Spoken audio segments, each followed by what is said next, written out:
Yo, what's going on, everybody? Good evening, and welcome to another episode of VoiceBox Radio. This will be episode 9. Um, we back. Yay! Add the applause. Hey, hold on. We're learning the buttons, everybody. We're learning the buttons. That was not a laugh track, so I'm proud of myself. Today is a very special evening. We're continuing along of our theme of interviewing teammates, VMG teammates. Today we have a very special guest in here today. It's okay. Feedback. It happens. As long as we know the audio is going. Today we have Azhine Hill. That's crazy. I usually pronounce it wrong on purpose. But Azhine. today we have Azhine Hill in the building. Yay! Nay. My nigga. Nay is a VMG day one. Best Nate ever. She, just like some of the other teammates, she's been part of the team since its inception. I'm going to lead off with a couple of announcements. As per usual, we are continuing along with our hoodie drive. We are collecting any type of winter wear, hoodies, jackets, socks, gloves, hats, anything for the less fortunate. Mm-hmm. Currently, we are doing drops at Violet Cold Blue, and we have plans for another distribution date before the winter is over. Also, as always, we love to shout out Miracle Kids Learning Academy. Shout out to Evangelist Tracy. Miracle Kids Learning Academy is as it is. It's a learning academy, creative learning academy for children ages 2.5 to 13 years old. Come there, play, learn, and grow. If you're looking for childcare, hit them up. They're in the Rosenhain area. Contact 856-378-4437. Dang, I don't got any others. I'm not gonna get too many announcements. I'm gonna get into this interview. I'll have some announcements later on. Okay. Hey, all right. You want to get them out now or you want to wait? We'll wait. Yeah, we'll wait because I'm still collecting them. Introduce yourself. Hi, everyone. Good evening. Good prime time. Good everything. Right? Night show. Yeah, we here. We're here. Me and Brand the Man have made it to prime time. Yes. Long time shout coming. Out my partner Zakia. She's not with us this evening, but you know, we do the show. She do when I'm not here, and vice versa. But we prefer to do them together. But we want to knock this one out. Yep. This is actually take 2 of this interview. Yeah, because last time the audio was a little jacked up. So if you didn't hear what I had to say last time, I'm glad because I get to say it over again. Yeah, we're running it back. So this is actually, you would have been episode number 4, but we in the building. Not bad. Nate Hill, Smokehouse Customs. Yeah. Tell the people a little bit about yourself. Tell them about your background, how you got into what you're currently doing now. Well. Mm-hmm. My name is Azhine. I'm from Bridgeton, New Jersey, South Side. Yeah. I don't want to sound like a dating app. Why? Because I was going to go a whole nother way. You know how they do the whole thing when they're like, "Hey, I'm gonna." Yeah, I mean, if you rehearse it. No, I'm playing. But yeah, I am a local creative and humanitarian for the Greater Philadelphia area. Not even just South Jersey. Interesting. Yeah, that's the whole tri-state, Philly, Jersey, Delaware. Mm-hmm. Yeah. I've seen you on the scene a couple places outside of Cumberland County, which is pretty cool. Yeah. Mm-hmm. I was trying to merge some gaps and everything. But I learned that certain things are just not my responsibility. It's sometimes easier just to play the middleman and connect people. Yeah, proper networking. And back away. Absolutely. Yeah. So I do like to serve as a resource in that way, in many different ways. Kind of like a connector. A liaison. Big words. A liaison of the hood. A hood liaison. I can show you how to survive out here. Let's start at the beginning. Okay. The creativity started with my surroundings growing up. Lots of strong Black women surrounded me that had their own separate businesses, side hustles, what have you, as well as being full-time parents and grandmoms and aunts and uncles and all that kind of stuff. So I was fortunate enough to be around a lot of business minded people. So I learned a lot of that early. And one of my aunts, she had Hurley's hats downtown in Bridgeton. I don't know the exact years it was there, but I know it was there for a long time. And it was like a wig shop, a church hat shop. The ushers go there to get their suits, gloves, like all that type of like church attire, wear gear. Also like nursing home scrubs and things like that. So that was actually my first job, working for a family business. That's cool. So definitely grateful to be able to say I did that. I actually got fired my first day. From working for your family? Yeah. You got fired your first day? Yeah. Okay. I stole something I like. Yeah, that's a fireable offense if you didn't know. I don't know what that means, but I liked it. Shit was nice. She had some fly shit up in there and said the motherfucking lace gloves. I'm like, I'm about to kill these niggas in church. But that was like my first introduction. And then, like I said, like she was like the go-to church fit lady in a way. Okay. So like stepping out in your Sunday's best was something I was accustomed to early. Okay. So by the time I got to high school, I was super creative and just wanted to create things. I would like bedazzle my uniform collars and like all kind of stuff, trying to make money, but it never got off the ground. So that's basically where it started, me being creatives, and because we had uniforms, but I don't like looking like everybody else. So I would try to do little stuff to like hook up my uniform to not look like everybody else. And that's where it all started. Once I got out of high school, yeah. So that led into, I'm about to ask what led into the customization thing, because that's what it was, because I was always a custom maker. Yeah, I would custom make things. Like I grew up knowing how to sew, crochet, bake, all that type of stuff. So it was like there. Yeah. So I automatically knew I'm going to have to do something creative, because that's what I know how to do. Yeah. So I got to be creative to make money.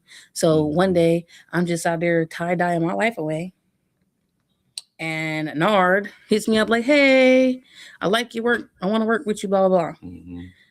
And I walked to Dream Builders. Dream Builders. Shout out to Dream Builders. Big shout out to Nard. High Street. From mad long ago. Yeah. Miss Tracy and them. Right. Miss Natalie, sorry. I was about to say, that wasn't Tracy. Nah, Tracy's downstairs. Shout out to Brick House. Miss Natalie. And then I started tie-dyeing, and I started so that was your first taste of like monetizing and selling it? Because I remember when you was coming. I mean, I was trying to, and I was getting like little hits here and there, but Nard, when he brought me in, I guess that exposed me to more people. Yeah. Because he already had like a stream or like a flow of people and all that type of stuff. So I was learning stuff from him. So that's how it started, until you came in and started teaching me. Yeah. Right. If y'all don't know, man, me and they've been working together. We have our working relationship goes back years, son. Years. Especially recently. Most recently, not only has she been a part of VMG for the past 2 years, we shared an office maybe for like another year or two. Before that, we moved and then came back. We left the building, came back to the building, and we still here, man. That's that's the importance of teamwork and just having a team that ride out with you. And it's good to see you. Just to advance together is a really good feeling. Yeah, for sure. It takes effort, multiple efforts. What were some early challenges when it came to, being a creative and then transitioning into being creative for a business? Well, that's the thing. I guess you could say I had to get a hold of my talents, because it's easy for you to be a jack of all trade and a master of none. I never wanted to be that type of person. But if you just know how to be multifaceted, then you just are multifaceted at the same time. So you can't just not do it. So for me, it was trying to stay focused on what I truly liked about being creative. So in my opinion, I am a craftswoman. So that is someone who can basically craft just about anything, but it's not niched, if that makes sense. So it's like, I don't just make t-shirts. I don't just bedazzle. I don't just make wreaths. And then at the same time, I got to the point where I was learning so much from so many different people to the point where I understood that, hey, you don't have to know how to do this. You don't have to do this if you don't want to. Yeah, it's cool when people like it, but you don't have to do it if you don't really want to. Because somebody else just taught you how to do it, and you could just bring people to them or bring their products to people, which, so I actually wanted to be a resource in that way, to where I would be able to collect like arson. Arson. I don't know. What's the word? I think that's fire. Arsenal. Okay, there you go. All right. Build an arsenal of like resourceful people, resourceful creatives. Yes. So you know how they have like, vendor fairs. No, I want to have like my own place to where I can display other people's. Yeah. Proper networking. Right. Yes. That's so instead of me being like, you make tumblers. Yeah. Like, no, but I know someone who makes tumblers, and she has every kind of tumbler you would want, but the one that I'm probably gonna make, you ain't gonna be the one like she has. Yeah, so I'd rather you just connect you with her, or a lot sell her stuff and get like a little sprinkle. Yeah. You taxing taking some bread off the top? No bread off the top. Just little hook me out, a little commission. A mafia style. A little commission, especially if they buy something for real. But no, that is true networking. A lot of people understand that. If you know something, it could be a resource, it could be a connection, and you're not willing to pass it off for whatever reason, that's just like, yeah. So I respect that. What are some of your favorite projects or something that you've created that you really are, proud of yourself for? Or moments where you surprise yourself?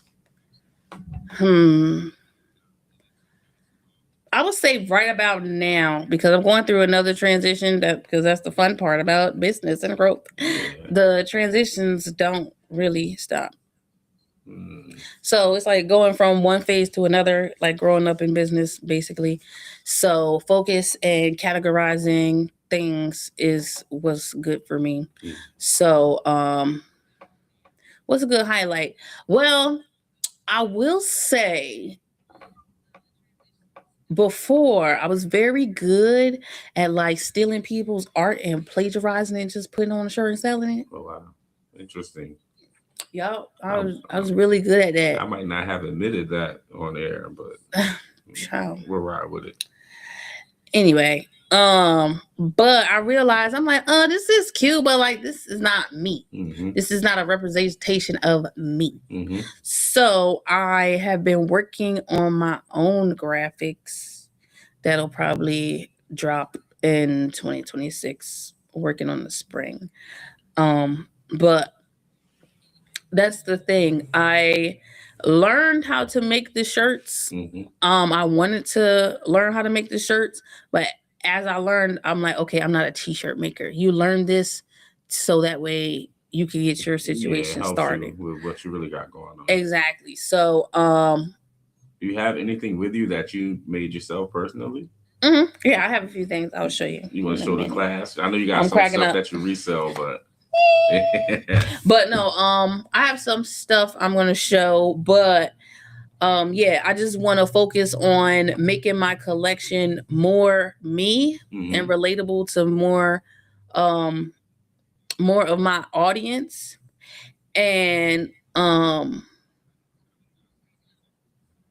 didn't want to how do you say, cater to.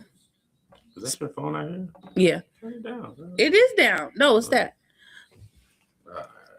but I didn't want to specifically cater to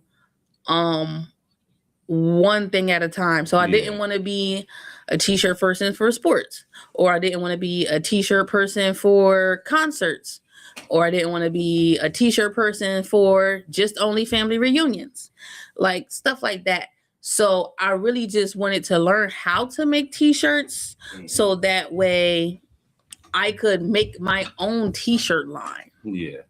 Basically. Gotcha. With my own graphics and things. So what separates your t-shirt line from? What separates my t-shirt line? Yeah. So you said you want to make your own what? Well, let me show you. That's why I asked you that. I'm cracking up. That's why I asked you that. Smokehouse or?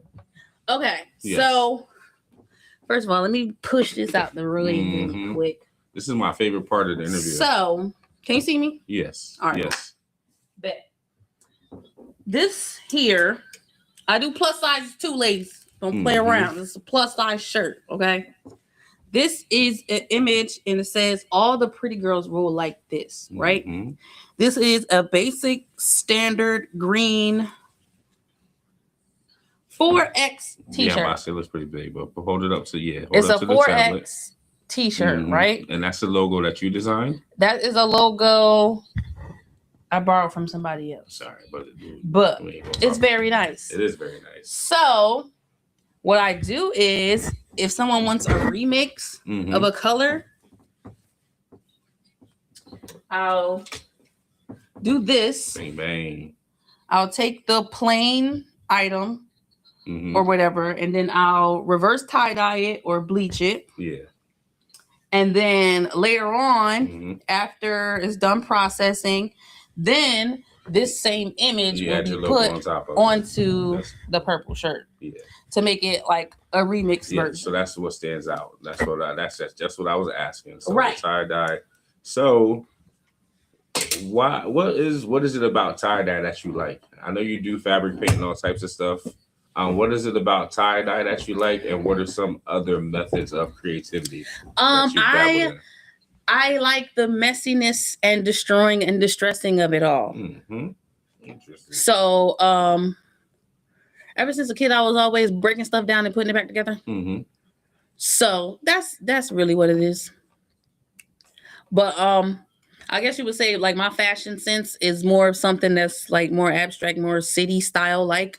So a lot of my attire would not appear to the folks out here because not all of them, not a lot of them, because it's more different. It's unique. Unique? Yes. What was the thought process behind naming it Smokehouse? Originally, it was about mental health. Word. Yeah, it's actually on my what do they call it when your mission statement? Mission statement. Yeah, on my profile, it's on my mission statement actually. Okay. It was representing that, how do you say, that fog or mist or smoke in life that clouds your judgment at times. And basically, I found my creativity through the Mary Jane. I'm one of those, psychedelically. Word. So when I get to Mary Jane, it definitely opens my creativity pores. What's your third eye? Yeah, I'm trying to keep it PG. I don't want to get all woke. I don't want to get all woke on here. Nah, I understand the woke. Anyway, but yeah, I get into my mode, and then I would just create some really dope, cool pieces. I guess that's part of that little focus thing I was talking about. Helps me focus, slow my brain down. So, I see you have a Sea Breezy piece with you. Chris Brown. Oh, okay. This is another situation I created. It's kind of mashed up because it's been sitting around. But basically, this is something I created for the concert I went to. I made a lot. I'm going to edit the video and clip it and put it up eventually. But I made a lot of like concert tees this year. Mm-hmm. And this was my favorite one because there's something going viral on TikTok and it's called like the molded shirt. Yes. Or like I have no idea. I said, yeah, like the molded t-shirt style. Yeah. So, or the wet look. So the point is to make your shirt look like it's wet. That's a shirt? What is that? What is that exactly? Wet. What do you start with? This is a plain tan t-shirt. So that was a t-shirt at one point? Yeah, this is a plain tan t-shirt. That's cool. And I made a body cast. Mm-hmm.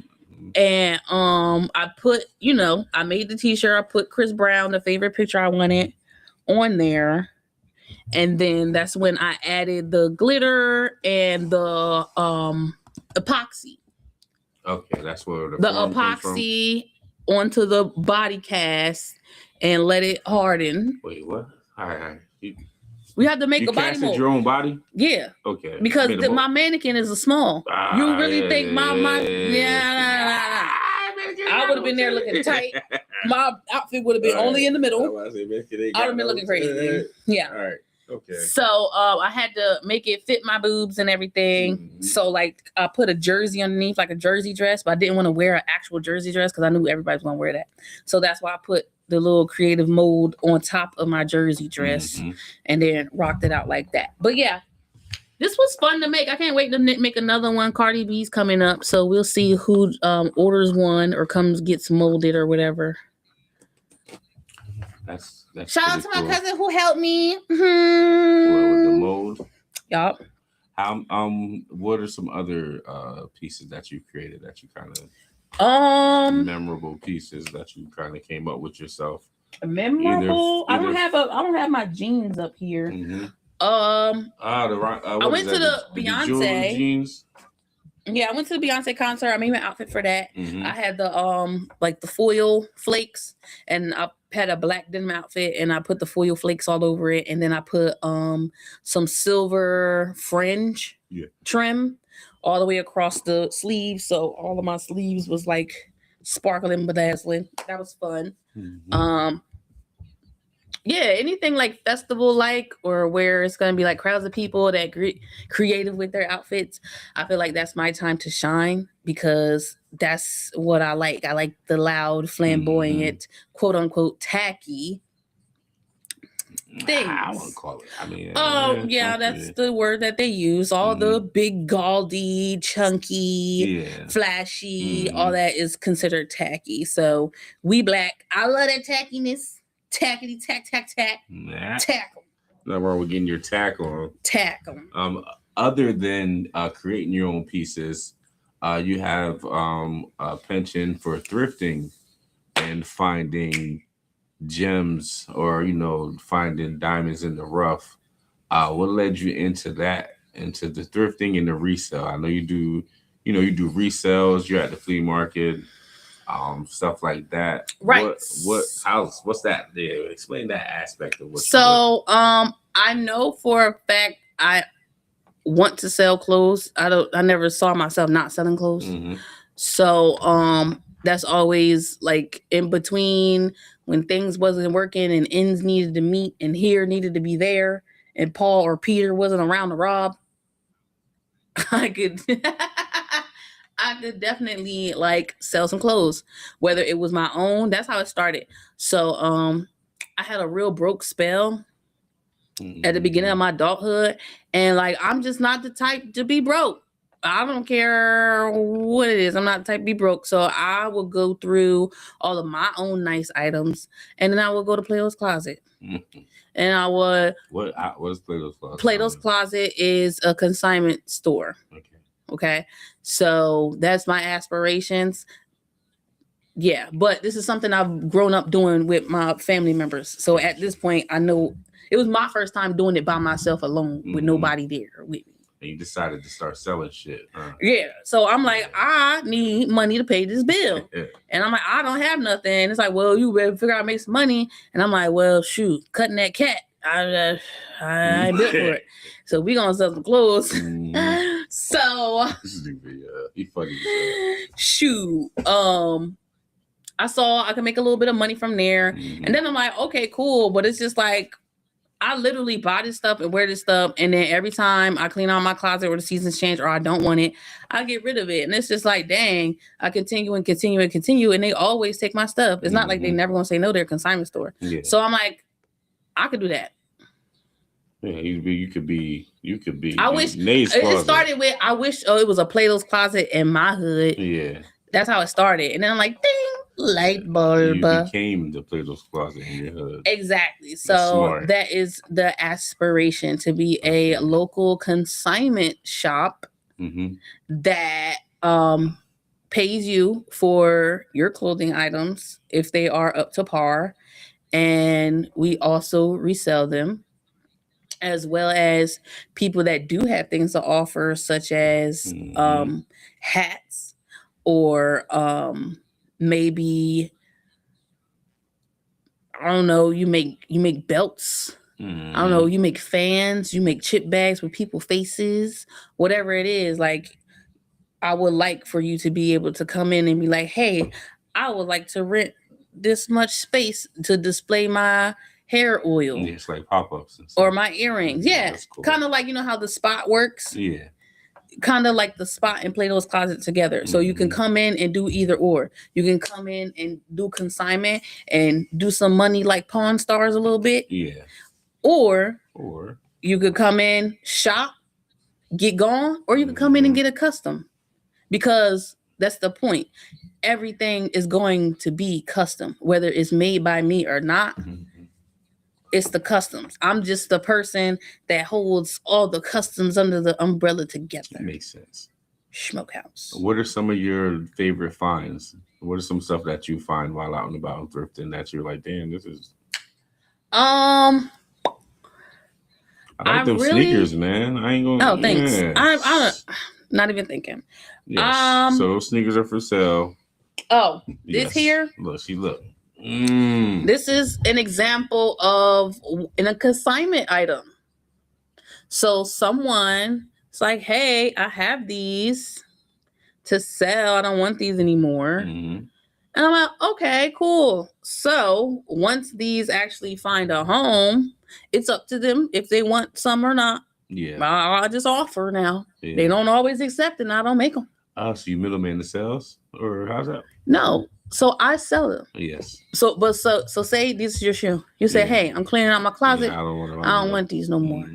I'm Plato's closet now. So they're coming to me like, hey, sell these. Now, a lot of people just have donations that they want to get rid of. Now, the donations that don't make it up to par or anything, I particularly take it to the flea market and sell it for really cheap. Or, you know, they have like fire victims and stuff. I wanted to actually start making like little packages for small families. I was about to say, we still got a bunch of hoodies over there too. Yeah, we're taking the cold blue though. But okay, but yeah. So I'll sell this. And most times people are like, oh, you can just get rid of them. I don't want them. Or I give them the option, be like, hey, I'll send you a portion of how much the item sold for, especially if it was a really good item and you actually was looking to get something out of it. You know what I'm saying? But this right here, this is an example of something that I sourced, right? Okay. So Louis Prada Gucci, pop them tags, no, I'm playing. So this right here is a cute little Prada baggiana. It has a strap, it has an extra little coin purse on it. It has an attachable and removable chain on it. So it can be a long over the shoulder sleeve bag, or you can wear it simply as like a over the shoulder bag like this. I'm assuming this is interesting to women. Yes. Right, so this bag, let me stand up because you can't see it. So this bag. Bring it in front of the camera, sis. You got some product. Is that sold or is for sale? No, this one's for sale. Okay. So this bag right here is it's going for $80 until 2026. Holla at me.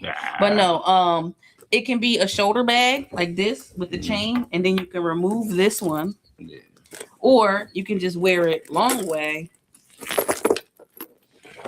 like a crossbody, like this. That motherfucker on your hip. Yeah. Cherie Hill says she get it from her granny. Sherry, sorry. I'm Sherry. sorry. I'm sorry, Grandma. That's Grandma? Yeah, that's my grandma. I'm sorry, Grandma. Sherry Hill. She is tuned in. We appreciate it. But yeah, this is something that I would go and source. The stores and outlets and things be having like sales and stuff. Yeah. I'll go get the good sales and then come back and sell them for a cheaper price. As long as I make my profit. Hold on, wait. No. Yeah. Show me what you got. Show the people what you got going on here. Okay. I'm going to unleash something. Yo, if y'all can see her office, and they got an office downstairs. If y'all can see her office, goddamn. Okay. So boom. Bang, bang. We got a little bit of everything. Yes. So this right here, you can clearly see. Move that chair out the way if you want. No, it's okay. You can clearly see this is a Champion book bag. Yes. Okay. This is another thing that this was a donation actually. This is a $10 book bag. Look at it. It's nice. It's perfect. Mm-hmm. Hold on, wait. This VMG QVC. Yeah, I'm about to say shopping network. Hey, bang.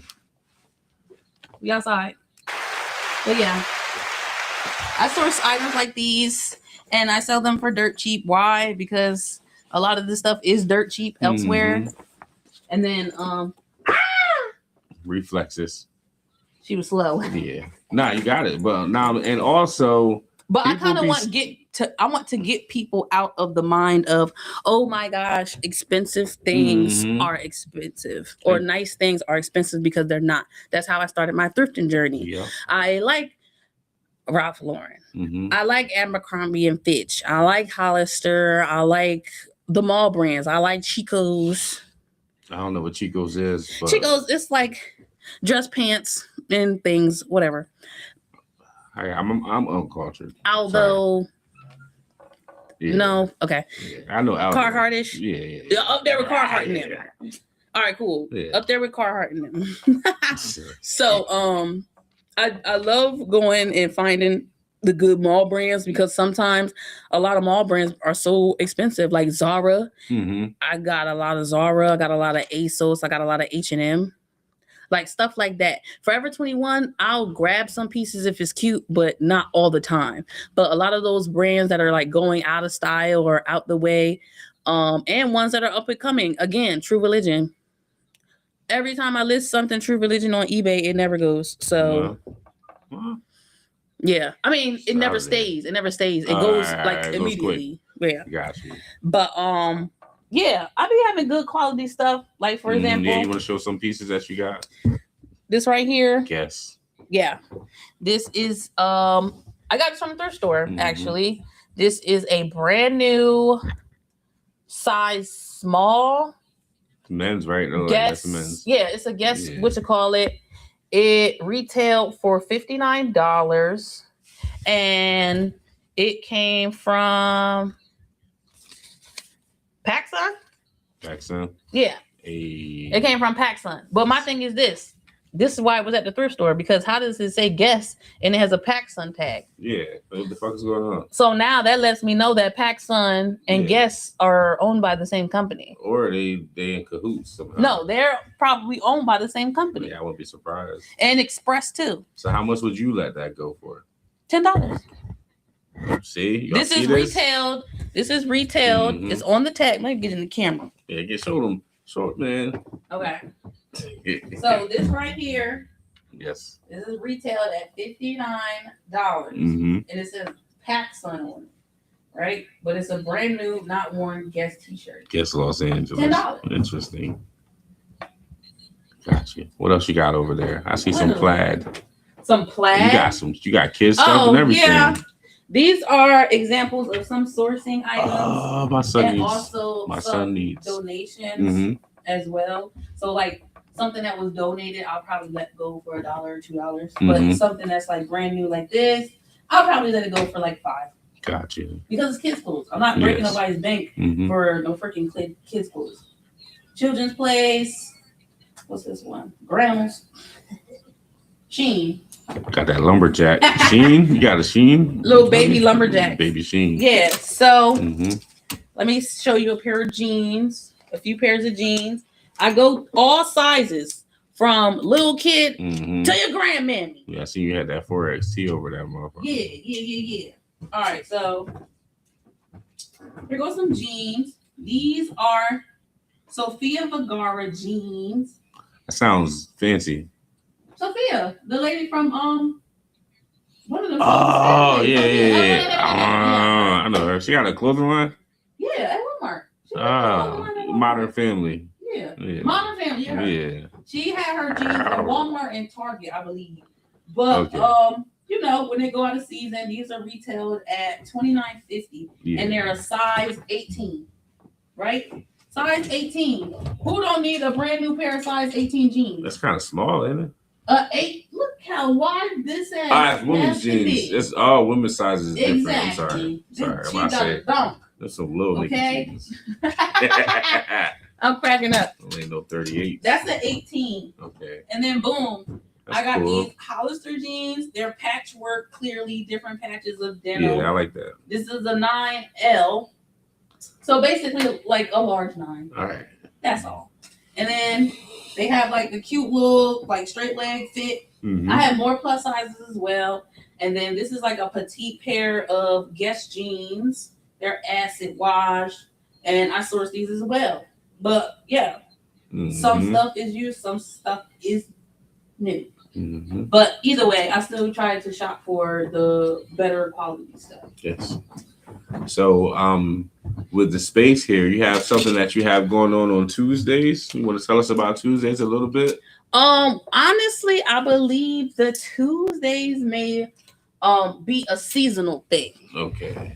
Only because I'm switching my work schedule. Yeah. So $2 Tuesdays is kind of just how you would go to the bar and get drinks for $2. On $2 Tuesdays, I open up my office / storefront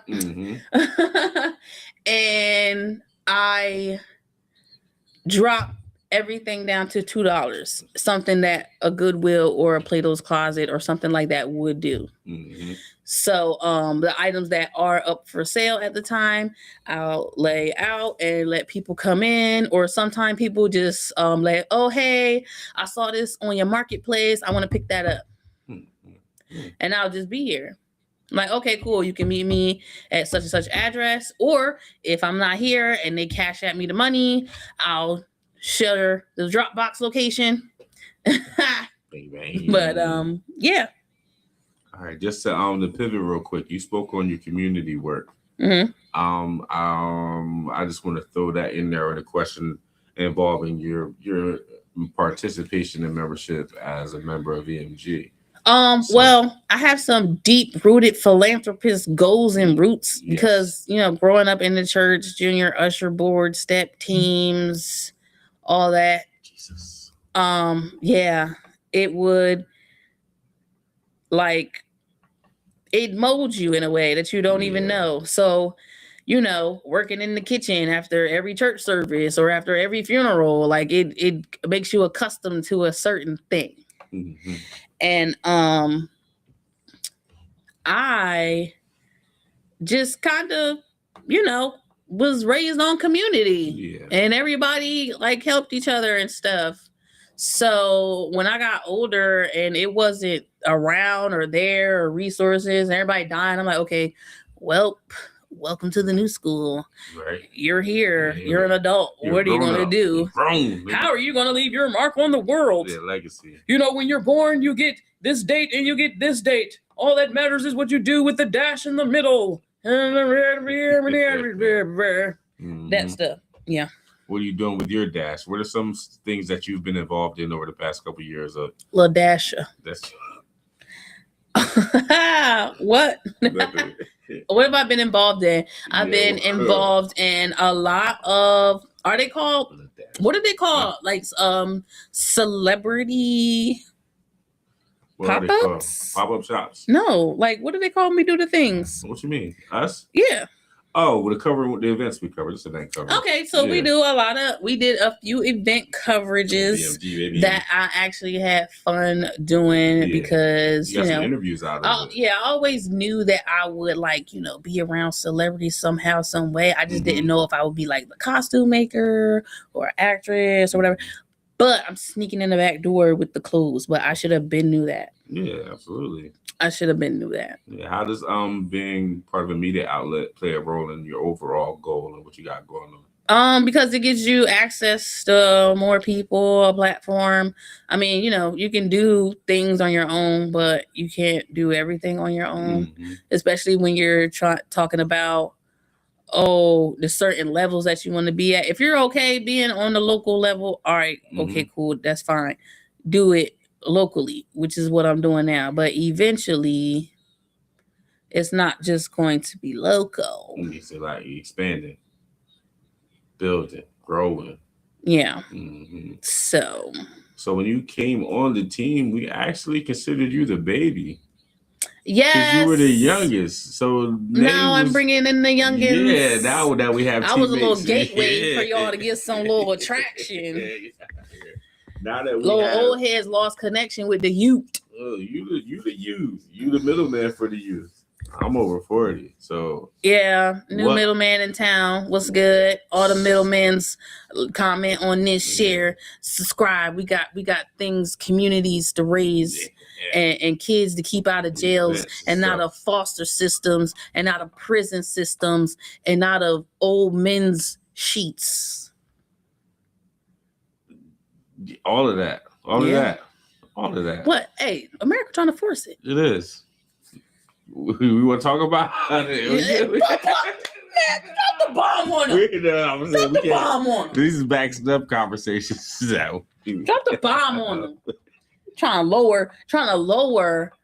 to slow walk whites into slavery. I ain't even going to shut your whole page down. It's okay. All right, who we talking about? Teamwork. You're funny. I'm cracking up. Talk about slow walk. We're talking about teamwork. Yeah, they doing a lot of teamwork because they know we're not gonna fall for it. So they need a new group of slaves. They do. Not us though. Nope. They know we're not falling for it. Our time. Well, speaking of teamwork, what are some lessons that you've learned as being a part of a group versus operating on your own? Oversharing. Well, I don't know. Not oversharing so much, but I'll say stimulating. Overextending. Yes. Okay. Overserving. Overextending myself in areas where I had no business doing that. Because I'm the type of person just to go ahead and try to get things done, but at the same time, nobody asked you to do that. So if you get disappointed with the outcome of you going above and beyond, and no one asked you to go above and beyond, you cannot be upset when people fall below your standards. Unless you have to voice your standards. If you're voicing and you're clear about your standards, then that's different. Then people know, but like you said, working in groups, it could, a conversation could easily just be like, oh, well, I thought you wanted me to do that or something. It was like, no, it was just a conversation. There was nothing set in stone for you to go ahead and set that up or book that event or something, and nobody solidified on it or nothing. So what are some good things you learned from being part of the team? Your network is your net worth. Makes sense. No, but what's something I've learned? It's okay to take breaks. I think I drove myself crazy trying to figure out oh my gosh, if I stop, I'll be broke. But it's not necessarily that. It's just the fact of being good with your money, and getting things done on time, no procrastinating like that. is what I'm saying. Paying shit when it gotta be paid. Paying shit when it gotta be paid. It makes perfect sense. Damn. How do you balance business life and staying inspired? It's hard. Mm-hmm. It's hard as hell. It is hard. No, but what I do is, when you're being creative, there's also, that's why they always say, oh, don't quit your job if you're an entrepreneur. Why? Because entrepreneurship ain't always going newership. Yeah, you know, that makes sense. Makes perfect sense. It's not going newership. Mm-hmm. It's going anchorship. I mean, and you're going to be stuck ship. So you have to invest. You have to self-invest. A lot of people don't understand about starting a business. You start out in the red, which is technically debt. An investment. Spending so much money to get off the ground, and then you have to make that money back just to get back to square one. Yeah. So that is a big part of it, and it helps to have a side job or to be working full time or part time. I work part time. I appreciate my part-time job. It helps me do what I got to do here. So right. So you need the job to kind of like chip away at some of your business goals until the ball starts rolling, and then you're working and making and working and running a business like that. So in my creativity, whenever I get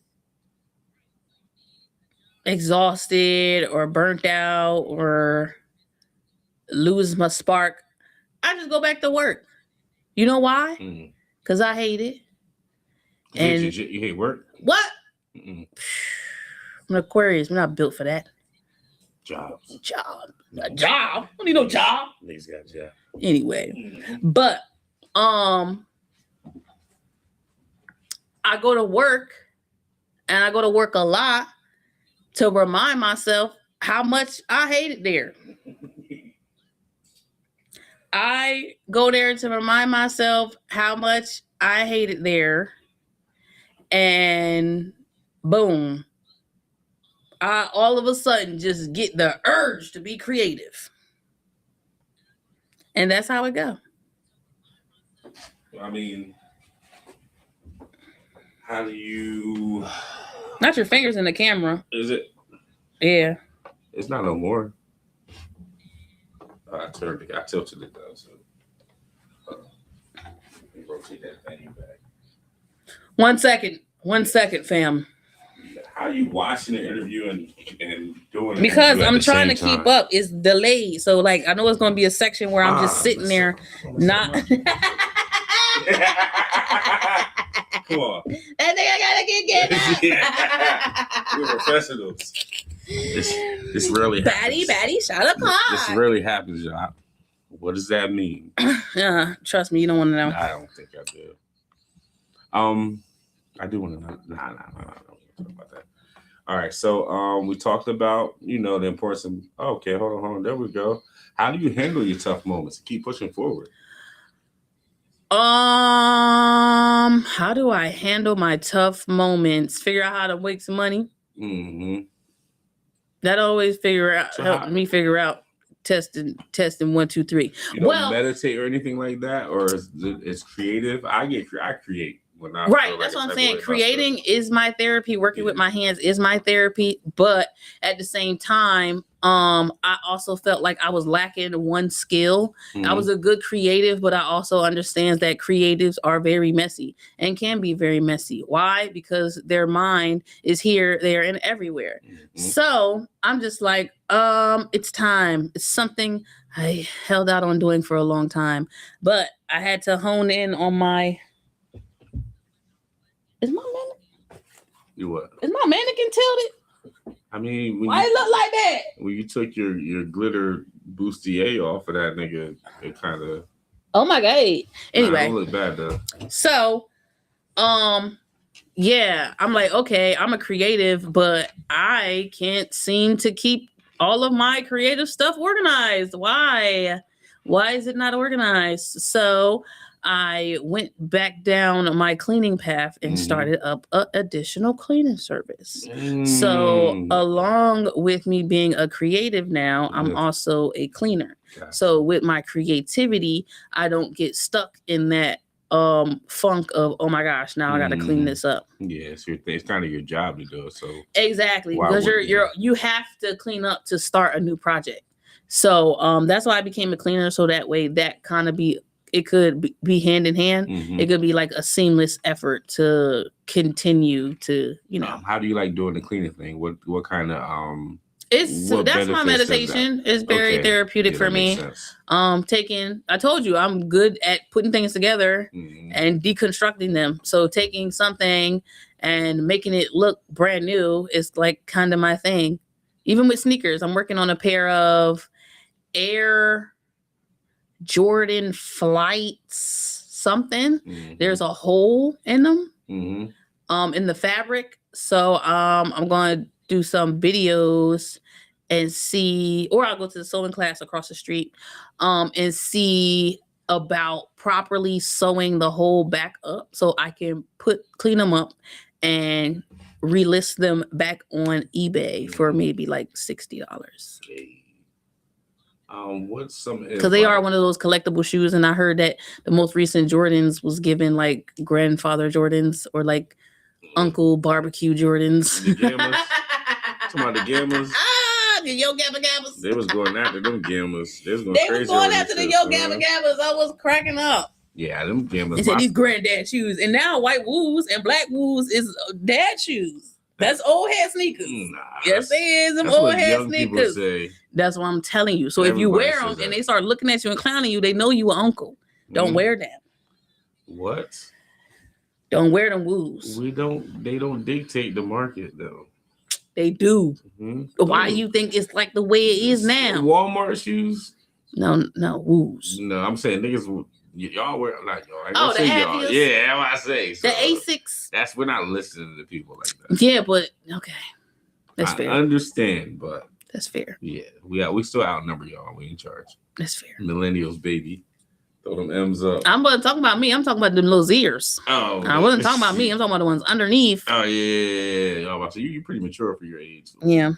You're not, but I said it on air, so I'm gonna stick to it. That's fair. Thank you. Well, if you had some advice for your younger self, what would be a solid piece of advice you'd give your younger self? A solid piece of advice. Stop finding dumb ways to spend your money. You do not have to help everybody because everybody is not even in the position to help you. Makes sense.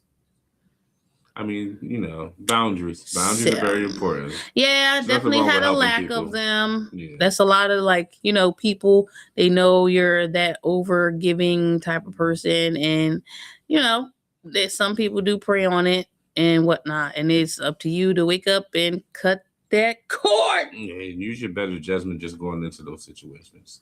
Exactly. Discernment. That's the word. Discernment is the word. What's the end goal? Where do you see yourself at in 10 years? We'll say 10 years. I see myself 10 years owning a cleaning service that actually may be next door to my consignment shop. That's next door to another Black person I know. That's next door to another Black business owner I know. That's connected to another Black business I know. That's actually a plaza that's owned by me. Makes sense. That's pretty dope. I like those. I like those type of goals. Yeah. You want to help out your brother. Yeah, because eventually the end goal is real estate, but my business is going to be my way into real estate because I'm not going to be the residential type of real estate person. Yeah. I'd rather just do commercial, rent out a plaza, old abandoned plaza that nobody wants, reopen it back up, do what I gotta do, get some more Black owned businesses up in there, and Chinatown to be Black people town. It sounds like less stress than being a landlord.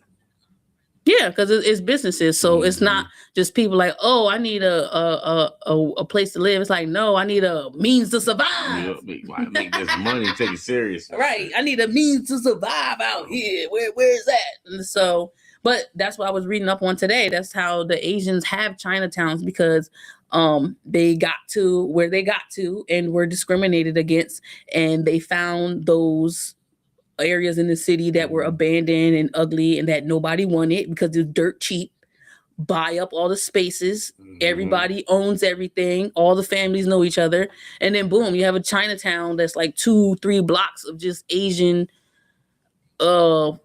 Asian food, eatery, shopping, facial, skincare, nail shops, happy in them places. That ain't bad. We kind of building something like that here. We just got to stick with it. Yeah, of course. But that's what I'm saying. But it's just imagine if this whole block, you would literally pull up out over here and not ever worry about anything because it's just that breath of black. Black on black. Black on black on black. They'd burn it down. Let me stop, man. But no, that's the common trend. The successful response, unfortunately, is violence. Yes. We ain't gonna get too deep on that. Before we close out, is there any final message that you want to tell our listeners? Words of motivation for our creators, anything like that? Motivation for creators. Come on up here. Yeah, we are. Yeah, we have so many creative ideas and spaces, and also like we do have a lot of creative things going on, but there's always somebody that can help steer off a different lane. Yeah, we have a lot. Okay, going on in this business, so if you have ideas, community, music, things, fashion, all that type of stuff, hit us up, let us know. Also, if you have any events coming up, please send it to the VMG inbox, so that way we can have all the information and keep everyone posted on what is going on in Cumberland County and beyond. And we like to be outside too, so invite us, please. Yeah, invite us. Oh, you having a grand opening? Blazing Buddies? Invite the media outlet. I feel like I missed that. I would like to bet to that. That's what I'm saying. Like, dang, how we missed that? That would have been so biggeroni. We just got to work on our journalism skills. Part of it is I feel like research. that's gonna spin the block in the springtime. Yeah, part of it is us doing the research and find we can't be on. We try to be on everything as a media outlet. We have to be non-objective and unbiased, and we really have to shine a light on the people that are working. That's our main goal. Yeah, we can't catch everything, but just tap us in, man. We here for you. But if you're the person that catch it, if you can sit there and say, dang, this is missing in my neighborhood, you have an idea to solve a problem. You can get paid for solving that problem. Yes. So don't be afraid to solve it. Can you tell the people where they can find you at, please? You can find me at 610 East Landis Avenue, Suite 215. Second floor, right? Second floor. I'm on the third Monday floor. Monday through Friday, the front door is unlocked from 9. 8 to 9? 9. I'll be safe 9. Let everybody get here. Yeah, let John because sometimes no. 9 to 5. 9, and sometimes if you I could hook you up with a little after 5 if you need it, but you gotta call me and let me know something. Niggas got keys, right? Niggas got keys in offices. Social media. Social media. So actually, you can follow me on Facebook at Nayehill, NAYEHILL. On Instagram, it is BEST _NAYE